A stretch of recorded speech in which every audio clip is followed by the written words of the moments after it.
Il s'est passé beaucoup de choses lors du mercato de janvier. Des recrutements coûteux, des transferts gratuits, des prêts, tout ce que vous voulez. Mais cette fenêtre de transfert en particulier ressemblait un peu au Far West. Si vous tardiez sur un transfert, vous pouviez le manquer. Cela s'est souvent produit ce mercato et nous allons évoquer certains de ces cas. 10 transferts ont été détournés pendant le mercato de janvier, à commencer par Ademola Lookman. En fin de mercato, l'attaquant nigérian était très convoité par Fenerbahçe.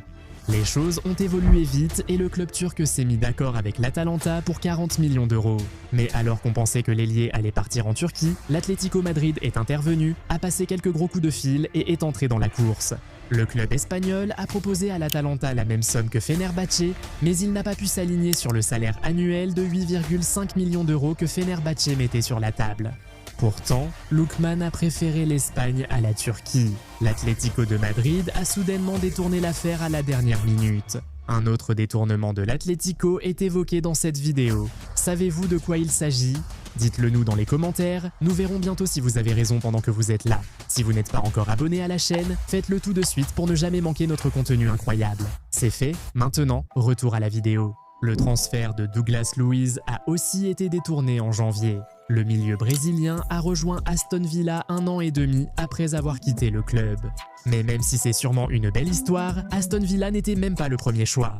Douglas Luiz était à Nottingham Forest au début du mercato, après y avoir été prêté par la Juventus l'été dernier. Mais lorsqu'il est devenu évident que le prêt serait annulé pendant le mercato de janvier, Chelsea a été le premier club à s'intéresser à lui. Il pensait qu'il renforcerait l'équipe après la perte de Buonanotte à Leeds lors du mercato. Le club londonien a tenté de le recruter, proposant de le faire venir en prêt, mais Aston Villa est rapidement intervenu, a offert de l'argent à la Juventus pour le prêt et a ajouté une option d'achat dans l'accord. Ajoutez à cela le fait que Villa était la maison de Luiz il y a seulement quelques années, et tout cela a suffi à convaincre le joueur et le club. Villa a ainsi détourné l'affaire Chelsea, permettant à Luiz de rejoindre les Villans en prêt depuis la Juventus. Après la Juventus, évoquons RC Milan, qui a réussi à recruter Alfadio Cissé au détriment du PSV. Le milieu italien a failli rejoindre les géants de l'Eredivisie en janvier. Le club néerlandais avait un accord avec Hellas Vérone, mais l'AC Milan est intervenu à la dernière minute et a repris l'affaire. Leur offre de lui permettre de rester dans son pays natal a sûrement beaucoup aidé à convaincre l'adolescent. Actuellement prêté à Catanzaro en 2e division italienne, il y restera jusqu'à la fin de la saison avant de transférer cet été. Revenons maintenant au Royaume-Uni où Sunderland était le club qui prévoyait une attaque discrète contre un autre club britannique, le Celtic. Les géants écossais avaient un accord verbal pour Jocelyn Tabi du Maccabi Netanya, mais Sunderland est soudainement intervenu et a détourné l'affaire. Tabi, ailier ivoirien, a rejoint Beitar Nes Tobruk en Israël en 2023. En 2024, il a rejoint le Maccabi Netanya, puis a été prêté à Hapoel Petah Tikva jusqu'en janvier lors de la saga du transfert. Au début, il pensait qu'il allait rejoindre le Celtic, mais le jeune homme de 20 ans a finalement rejoint la Premier League après que Sunderland soit intervenu et l'ait signé avec un contrat permanent pour 3,5 millions de livres sterling. Maintenant, souvenez-vous, nous avons dit qu'il y avait un autre détournement impliquant l'Atlético Madrid. Bien sûr, nous parlons de Conor Gallagher. L'Anglais a d'abord été associé à Aston Villa. Ils étaient sur le point de conclure avec une offre de prêt. L'ancien joueur de Chelsea semblait enthousiaste à l'idée de revenir en Premier League après 1 an et demi à Madrid. L'Atlético et Aston Villa ont conclu un prêt avec option d'achat qui deviendra obligatoire. Mais tout a changé après la blessure de Rodrigo Bentancur, poussant les Spurs à chercher un nouveau milieu de terrain. Voyant que Gallagher, un gars ayant de l'expérience en Premier League, cherchait déjà à revenir dans le championnat en janvier, ils ont décidé de passer un coup de fil et de se renseigner, et en un rien de temps, ils ont réussi à convaincre l'Atlético de Madrid. Comme Gallagher, sa famille était ravie de retourner à Londres, où il avait vécu presque toute sa vie. Pour l'Atlético, les Spurs ont offert 40 millions d'euros en janvier au lieu d'un prêt. Malgré l'accord entre Villa et l'Atlético, les Spurs ont détourné l'affaire et signé le joueur. Et bien sûr, on ne peut pas oublier l'un des plus gros détournements de ce mercato, celui de Marc Guéhi. Le transfert du défenseur central à Liverpool était quasiment bouclé cet été, mais il a été bloqué par Crystal Palace le dernier jour du mercato. Étant donné que son contrat avec le club londonien devait expirer cet été et que GI avait déclaré qu'il ne signerait pas de nouveau contrat, il semblait que ce n'était qu'une question de temps avant qu'il ne rejoigne réellement le Merseyside. Mais quand Manchester City a perdu Ruben Dias et Joško Gvardiol sur blessure début d'année, tout a changé.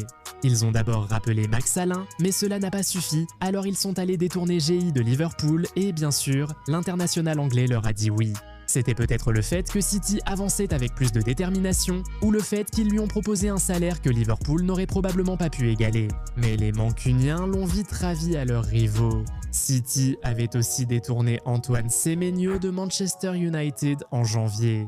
Les Red Devils étaient favoris pour recruter l'international ghanéen né à Londres, s'étant renseigné l'été dernier et poussant encore cet hiver. Celle-ci était intéressante car Chelsea, Liverpool et les Spurs ont aussi participé. Mais dès l'entrée de Man City, tout s'est vite réglé. L'attaquant a vite choisi City plutôt que Man United ou d'autres, et la suite appartient à l'histoire. En parlant de City, après avoir signé Semenyo, Oscar Bob a été mis sur le marché et c'est Dortmund qui a montré de l'intérêt en premier. Le club allemand est entré en discussion avec City pour signer le joueur, mais ils ont été lents dans les démarches.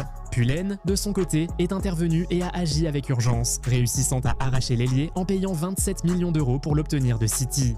Liverpool n'a pas été oublié et a également devancé Chelsea pour un transfert en janvier.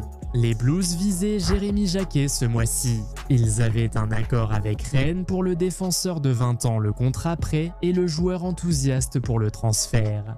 Nous pensions tous qu'il ne s'agissait que d'une question de temps avant que le Français ne rejoigne Chelsea. En fait, nous avons même réalisé une vidéo sur lui et sur les raisons pour lesquelles Chelsea l'a recruté. C'est à quel point nous étions sûrs que l'affaire était conclue. Mais ensuite, Liverpool est entré dans la course et a détourné le transfert le dernier jour du mercato.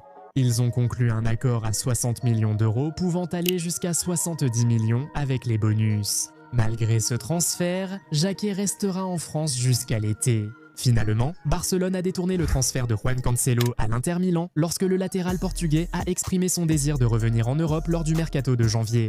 L'Inter Milan a montré le plus d'envie, comme l'a confirmé publiquement son président.